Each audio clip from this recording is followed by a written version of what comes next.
Les voix de la douleur n'existent pas. Je ne sais pas ce que ça vous fait d'entendre ça. En tout cas, moi, quand je l'ai lu, entendu la première fois, ça m'a vraiment fait bizarre. Je me suis senti déstabilisé, décontenancé, parce que j'avais appris exactement l'inverse durant toutes mes études. Laurent, merci de ta présence aujourd'hui sur ce SAV des ostéos. Est-ce que c'est vrai que les voix de la douleur n'existent pas ? Est-ce que c'est vrai ? Oui, on peut dire que les voix de la douleur n'existent pas, puisqu'il n'y a pas de message douloureux, il n'y a pas de récepteur à la douleur spécifique. Il n'y a pas de matrice de la douleur spécifique. C'est bizarre d'entendre dire qu'il n'y a pas de message douloureux. Là, j'ai besoin que tu t'expliques. C'est comme si tu disais, c'est pas moi, c'est Butler et Moseley dans Explain Pain Supercharge qui donnent cette métaphore, c'est de dire qu'il y a un message de douleur, c'est comme, ou qu'il y a un organe spécifique pour la douleur, ou qu'il y a des voies spécifiques de la douleur. C'est comme de dire, par exemple, c'est de dire que l'amour, par exemple, ça vient des testicules, parce que quand on fait l'amour, voilà. Donc l'amour, c'est pas dans les testicules. Le sentiment et l'excitation qu'on a quand on est avec quelqu'un pour un rapport charnel, c'est pas dans nos organes génitaux, c'est produit par tout un système nerveux. Alors, ok, bon, je suis un peu décontenancé, mais j'entends.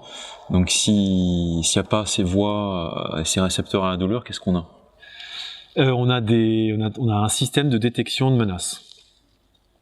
Okay. Avec des entrées différentes, avec des récepteurs différents qui vont réagir à des stimulations différentes.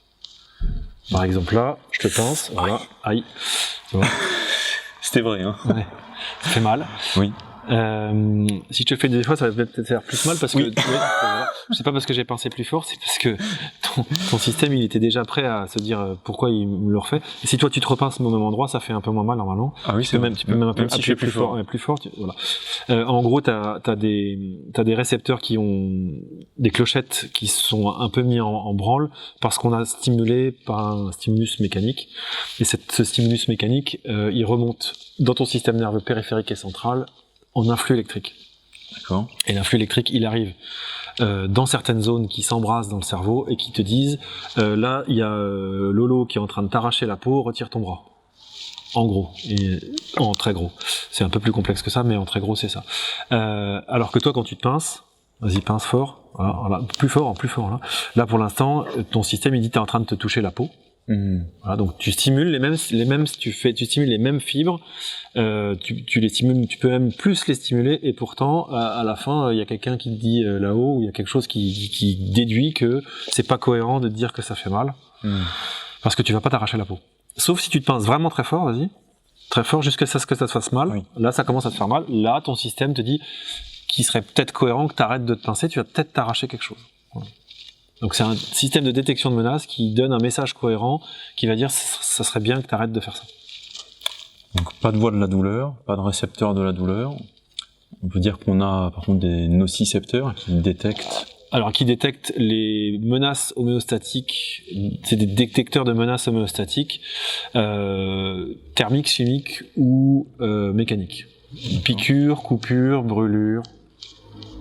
Et donc ces récepteurs, effectivement, reçoivent une information, ils vont la traduire, ça s'appelle la transduction, ils vont la traduire en message électrique. Et ce message électrique remonte, mais c'est pas parce que ce message électrique remonte que tu vas pouvoir produire la douleur. La preuve, c'est quand toi tu t'es pincé, mécaniquement, t'as pas eu mal. Donc ça remonte, ça rentre dans le système nerveux central.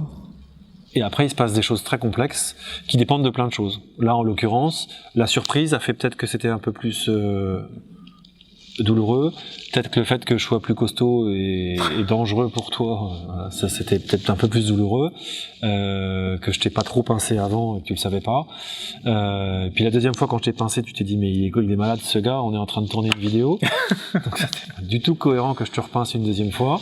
Voilà. Le contexte est bizarre. Voilà. Donc là il y a le contexte, mais après il pourrait y avoir si j'arrive avec une grosse pince ou si mes doigts sont pointus et ont des ongles.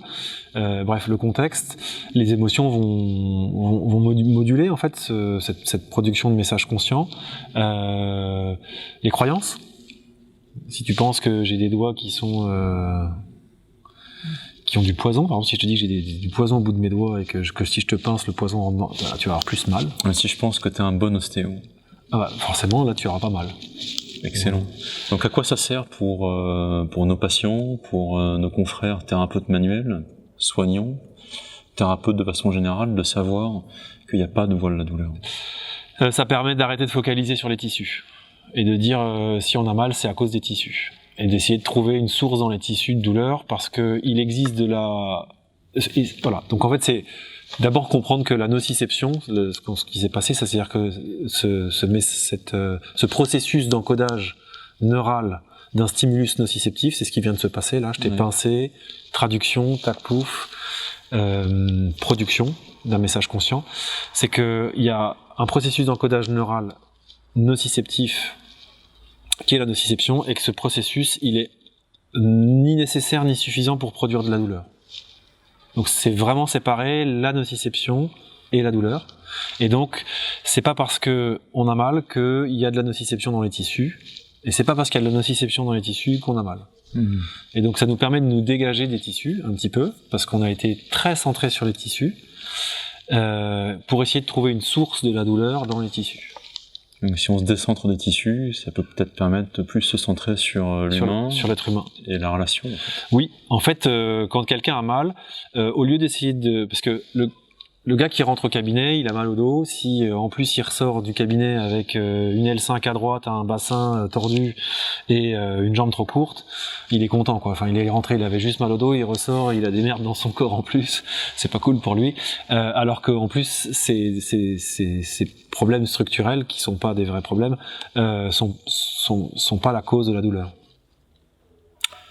Ouais, donc être attentif et vigilant à la qualité de la relation, aux mots qu'on emploie, aux croyances. C'est-à-dire que si la personne arrive et se dit j'ai mal au dos et en fait je pense que j'ai le bassin tordu, peut-être parce qu'on lui a déjà dit. Ouais, d'être conscient que en fait c'est un être humain qu'on a en face de nous, qui a des croyances, qui a un contexte, qui a des émotions, qui a une histoire, qui a des attentes, et que tout ça en fait c'est bien plus important que juste une histoire de tissu. Je te remercie pour ces éclaircissements, mon cher Laurent. N'hésitez pas à nous envoyer vos réactions, et puis si vous avez d'autres sujets sur lesquels vous souhaitez des explications, des échanges, vous pouvez nous en faire part. Et à bientôt sur ces capsules du SAV des ostéos.